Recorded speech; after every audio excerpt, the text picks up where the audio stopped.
There has been a long history of title belts being in WWE which fans have loved. We are talking about obvious ones like the Intercontinental title, the World Heavyweight title, and of course, the WWE title here. But on the flip side of that equation, there has also been a long history of belts which fans haven't been as big into. And it's one of those belts we're going to be looking at today, one which, while it might not have been universally acclaimed, served a role in the company for a few years there, giving a second life to a fun concept from the Attitude Era, all while also keeping a beloved star on TV with something to do every week. So join us as we take a deep dive into the entire history of the 24/7 title. Of course, if we want to be thorough here, then the history of the 24/7 title goes all the way back to late 1998, as that was when Vince McMahon introduced what was effectively version 1 of the concept in the Hardcore title.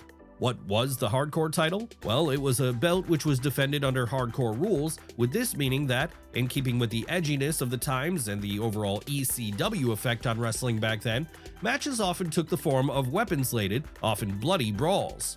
More so than the hardcore rule, however, what this belt was perhaps best known for was the 24/7 gimmick, which Crash Holly introduced when he first won it, a gimmick which meant that it would be on the line any place, any time of day, so long as the challenger had a WWF official with them who could count the fall. So because of that then, we got numerous memorable segments where Crash and others would be forced to defend the belt at places like airports, hotel rooms, and children's jungle gyms. Really, it was the exact kind of cartoon anarchy the Attitude Era was best known for, summed up in a single division. And it was something which audiences loved watching pretty much all the way until the Hardcore title was deactivated in 2002 as part of an overall plan to consolidate all of their mid-card straps. Where would fans of this gimmick go now that it was no longer available in WWE? Or for those who were really dedicated, they'd have to enter the world of tape traders and early online video platforms by venturing over to Japan to watch the DDT parody version of the gold, the Iron Man Heavy Metalweight title, a title famously held by some truly ludicrous champions like a dog, a ladder, and the belt itself, all while being defended in locations as insane as a bus stop, an auction, and even a dream. Outside of that though, the idea of a title defended under 24/7 hardcore rules seemed like it was a thing of the past as the 2000s fully got going. But then that was probably for the best at the time, as it was very much a gimmick of the Attitude Era, and the wrestling world was trying to move on from that here and over to something new instead, whether it be WWE going in a more work rate focused direction with their Ruthless Aggression era, or smaller indie promotions like Ring of Honor trying to give us a more sports style presentation. So really, there wasn't the same appetite for hardcore wrestling as there had been before. No, that appetite wouldn't return until a few years later.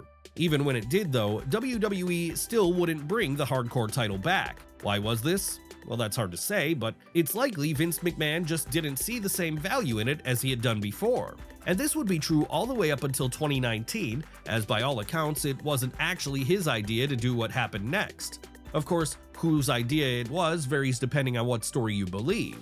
As former WWE comedy act No Way Jose has claimed, he was actually the one responsible for suggesting the WWE bring back a belt which could be defended under 24/7 rules as far back as January of that year. According to reporters and journalists like Dave Meltzer, however, the whole thing was actually a request from the USA Network, the network Monday Night Raw was airing on at the time. You see, back in 2019, Raw's ratings were not good. No, at that stage, they were hitting all-time lows on an almost weekly basis as fans increasingly tuned out of Vince McMahon's booking.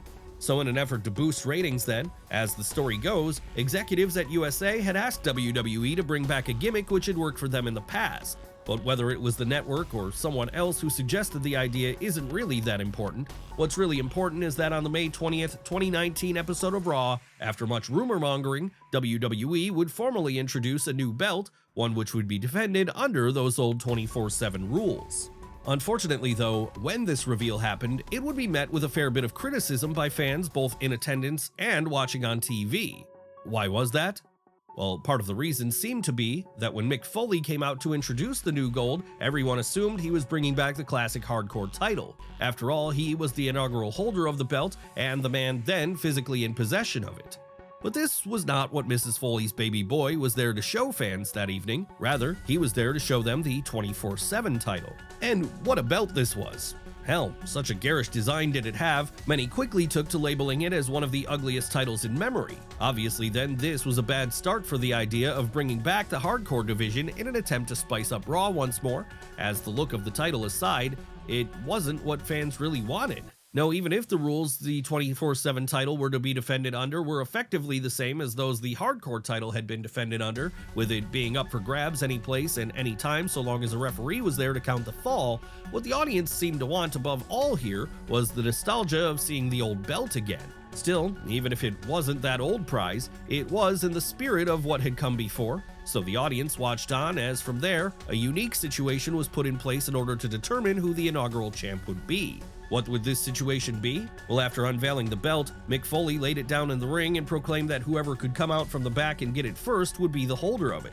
Yes, it was basically a schoolyard scramble, and it quickly led to a bunch of lower card acts running out from the back as they tried to claim the gold for themselves. Cedric Alexander, Drake Maverick, EC3, Eric Young, Carl Anderson, Luke Gallows, Mojo Rawley, and yes, even No Way Jose, they all tried to snag the new prize here. But in the end, it would be none of them who got to it first. Rather, it would be strong contender for the Willow Nightingale Big E Award for nicest person in all of wrestling, Titus O'Neil. Obviously though, given how he won the belt here and given who his challengers for the crown were, it was clear pretty quickly where this piece of hardware was going to be slotted amongst the WWE's hierarchy, and that was somewhere close to the bottom. Yes, this was not going to be a prize contested over by main event acts like Roman Reigns or Seth Rollins. Instead, it was going to be something the lower cards were going to be chasing, quite literally most weeks, with this giving them something to do on the show rather than sit about catering all night. Could it have been more right out of the gate? Maybe. But then the hardcore title was never a belt for main eventers either, those few times where it was briefly held by people like The Undertaker, Kurt Angle, and Chris Jericho aside.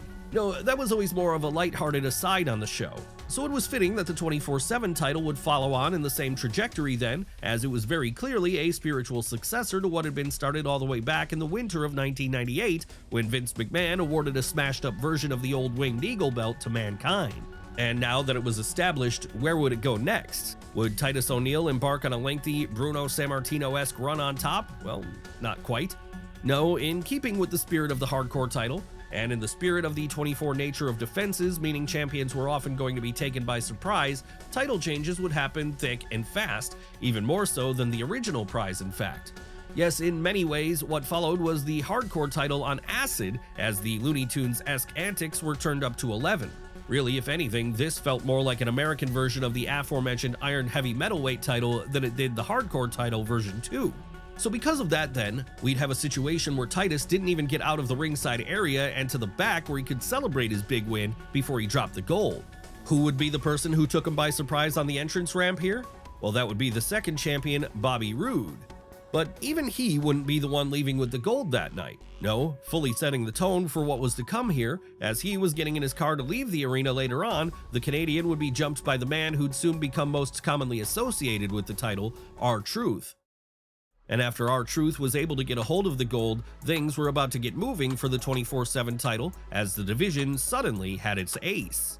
That's right, if the hardcore title had effectively turned into a division for Crash Holly to play around in after a while back at the turn of the millennium, then it was established on night one here that the same would be the case for the 24/7 division and R-Truth. Hell, while it's never actually been confirmed if this is the case, it wouldn't be at all surprising if the whole thing had been conceived of as a vehicle for Ron Killing's comedy antics in the first place. Hell, this did make it a better fit for a WWE PG era product, as if we weren't going to be able to get the same level of violence during matches as we had at times during the Attitude Era, the best thing to do was fully lean into the laughs instead, and there were few people on the roster here who could bring those laughs better than R-Truth. So it was then that as the weeks progressed, the 24/7 division soon became synonymous with the antics of the North Carolinian. It didn't matter who was able to sneak up on him and get the better of him on any given episode of Raw or occasionally even SmackDown. By the time the night was over, like with Crash Holly before him, he'd have found a way to get the upper hand again and would have escaped into the night with the belt in tow. Elias, Cedric Alexander, Heath Slater, EC3, they all ended up getting outsmarted by Truth before all was said and done, and this delighted his fans. Sure, not all fans loved these segments. No, some saw them as being a little too corny and representative of the worst aspects of late-stage Vince McMahon. In fact, there were some who saw this belt as another reason to turn off the show entirely, but others watched along and enjoyed themselves. And it wasn't even limited to the arena during Monday nights either, as notable title changes between Jinder Mahal and R-Truth would take place on both a golf course and the tarmac at Frankfurt Airport.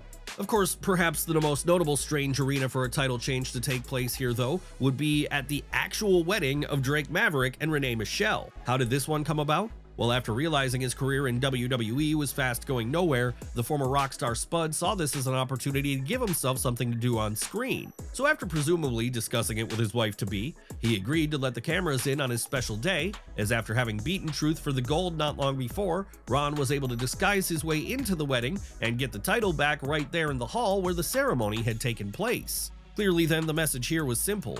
As long as things remained PG, there were no limits to what the 24/7 title could be. No, if a performer could come up with an idea, then there was a good chance it was going to be used. And that extended to even things like the rules of the belt itself, because there were a couple of occasions where the 24/7 stipulation was temporarily suspended, usually so we could get a straight-up singles match between R-Truth and his opponent of the night without each man having to worry about being jumped by someone else on the roster.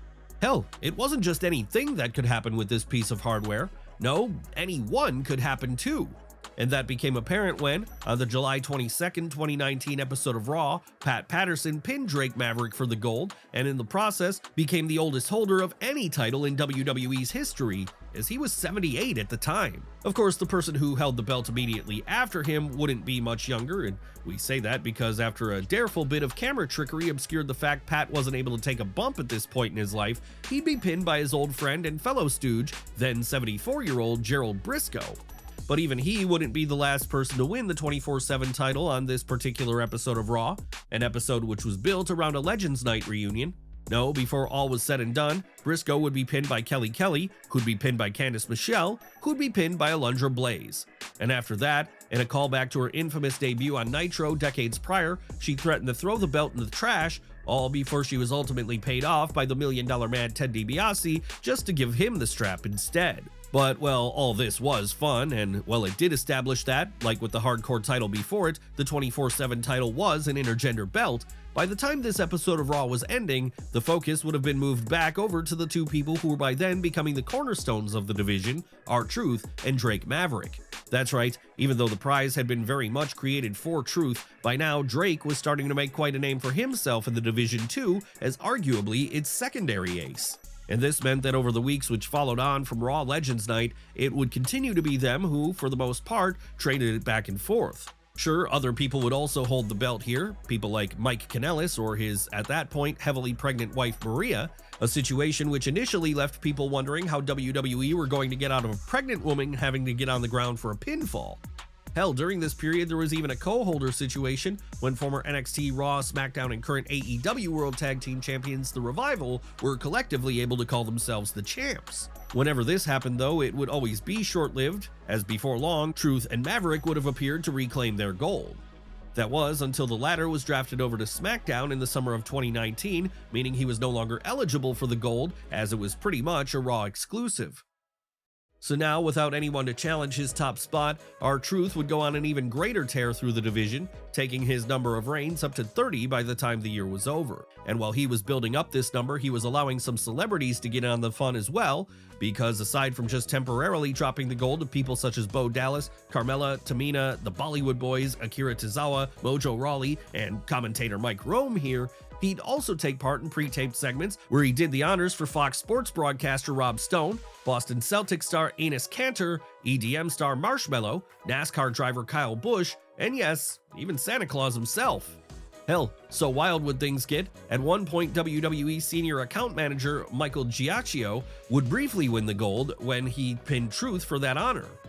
And at another point, former WWE superstar and then mayor of Knox County, Glenn Jacobs, would take the gold for a few minutes too. As you would expect then, all this created a situation where, by the time January of 2020 was dawning, there had been a massive amount of title changes, a full 83 in fact, a number which was bolstered up by the fact a good amount of these had taken place on house shows. Yes, this was very different to everything else happening on Raw as the 2020s began. Really, the whole thing felt like a whole separate bubble universe acting independently of the rest of the show. and that was furthered by the fact the division even had its own regular roster, with this roster being mostly made up of the undercard of the Red brand, many of whom's only role on the show each week was to be featured in a brief backstage segment where they chased R-Truth around. Could there have been better uses for some of these people? Sure, but at least this was getting them on TV at all.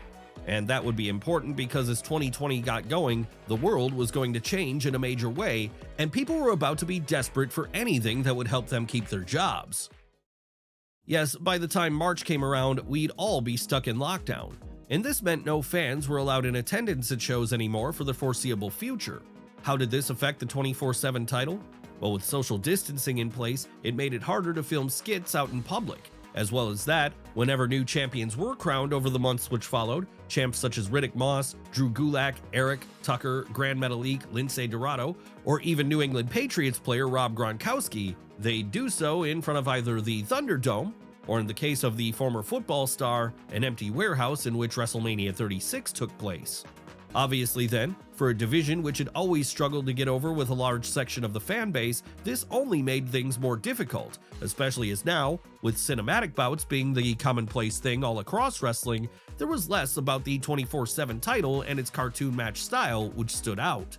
That said, for as low as things got here, at least R-Truth was able to do enough to keep the flame alive as he remained almost always the centerpiece of whatever was happening with the gold on any given week. Hell, by the time 2020 was over, he'd be a 45-time champion, a staggering record by anyone's measure. So even if he did briefly drop the belt to the gobbledygooker at the Survivor Series kickoff show, Angel Garza at a special TikTok New Year's Eve party, or even Alicia Fox during the 2021 Women's Royal Rumble match, he wouldn't be without the belt for long. No, as the Roadrunner to everyone else's Wile E. Coyote here, he always found a way to get one up on the rest of the division. Of course, as 2021 got going though, that division would start expanding out even further, creating even more headaches for the champ. And we say that because it was here that other non-wrestlers were added to the list of 24/7 title holders when pre-show panelist Peter Rosenberg, former NFL quarterback Doug Flutie, Old Spice spokesperson Joseph Average, and the hip-hop star Bad Bunny all won it, with this making it the latter's first real role in WWE prior to him getting involved in full-blown matches with performers such as The Miz and Damian Priest a little later on down the line. But given how Bad Bunny lost the belt here, perhaps it should have been clear that he was going to do more in WWE, as his sports entertainment instincts were clearly already working when, after R-Truth offered him some Stone Cold Steve Austin merchandise, he chose to relinquish the gold back to the now 50-time champion. That's right, it was a pretty good comedy spot, and it also represented the 139th total title change for a piece of hardware that by then felt like, for better or worse, it was going to be around for the long run. Sure, the prize was always going to have its detractors, but at this point, it felt just as embedded in the WWE system as the hardcore title had been years prior. Need any more evidence of this? Well, how about the fact that as fans returned to arenas in the summer of 2021, Vince McMahon only doubled down on the 24/7 division as, every week on Raw, it continued to be a featured part of TV. And because of that, when Drake Maverick briefly returned to the company here after having gotten cut during the lockdown, he'd be able to snag the gold twice again, with this representing his 7th and 8th runs overall. Who else would be calling themselves 24/7 champion during the latter half of 2021? Well, aside from old hands at this like Akira Tozawa, Drew Gulak, and Cedric Alexander, first-time champs here would include Reggie, Corey Graves, Byron Saxton, and Dana Brooke. In fact, when Brooke became champ for the first time in November of that year, it marked a bit of a change for the gold, as for a while following this, it would become something of a women's exclusive. That's right, Tamina, Nikki ASH, Carmella, Alexa Bliss, and Doudrop would all have notable runs on top during the first half of 2022, with this giving the title a whole fresh coat of paint after so long of it being the R-Truth prize. Sure, it wasn't like R-Truth was done with it here or anything. No, as it always did, the belt would re-enter his orbit eventually. But having it take a break away from him was probably for the best, as it allowed some more people to get in on the fun, all while giving the North Carolinian a chance to take a break so that people could miss him for a while. When would Truth eventually re-enter the fray here? Well, that would happen on the June 20th episode of Main Event, the night where he beat Akira Tozawa to start his 44th run on top, only to then almost immediately lose to Nikki ASH. And as it happened, this would also be the last time the former NWA World Champion ever won the 24/7 title, because from then on in, it would always be in the hands of someone else. Yes, the era of R-Truth, the man who in many ways had come to define the division, was over. So really, that should have been a clear signal that the division itself was coming to an end too, especially as, over the months which followed, less and less focus would be given to the belt. Seriously, with the exception of referees Sean Bennett, Eddie Arango, and Daphne LaShawn, all of whom won the gold at live events throughout September, there would be no more first-time champs in the 24/7 division. Rather, everything would be about playing the hits as the same people passed it back and forth between one another. And that all led to a situation where, after it truly did become a women's exclusive belt throughout September, October, and November, Nikki Cross would beat Dana Brooke for the prize on the November 7th, 2022 episode of Raw. What would Nikki do now that she was the champ? Well, in a moment which would have made Alundra Blaze proud, she quite literally threw it in the trash, with this formally ending the belt's lineage as, just 2 days later, it would officially be deactivated. What a symbolic way this was for things to end then. After all, being treated like a piece of trash spoke volumes about where WWE chiefs saw the belt during its latter days. But then, to be fair, this was a sentiment a lot of fans shared too, so it wasn't like it came as a surprise or anything. No, after a while, there was a general feeling that the 24/7 title had run its course. But even then, with Vince McMahon being a fan of it, many believed it would go on for a little while longer at least. Why didn't it go on longer then?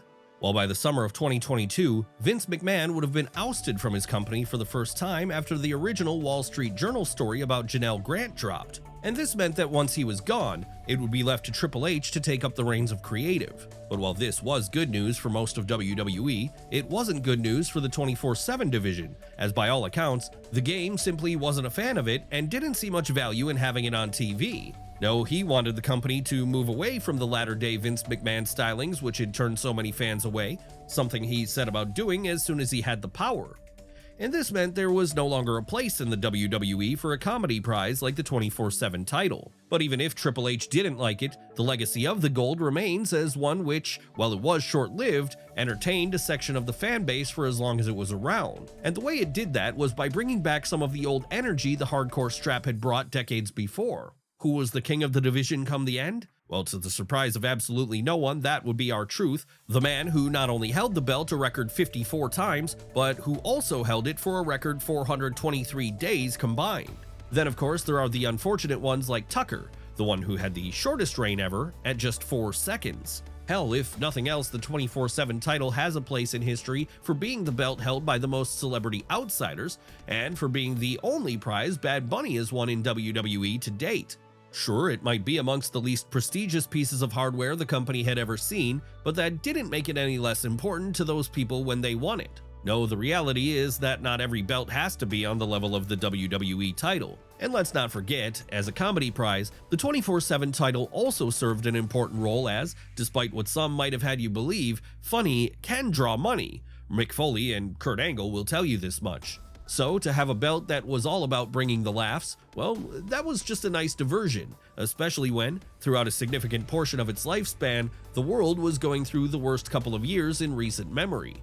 That's right, even if it remains unloved by many, never let it go forgotten that there was something to this piece of gold. Come on now, if all it did was get R-Truth on TV more often, then that has to be worth it at least, right?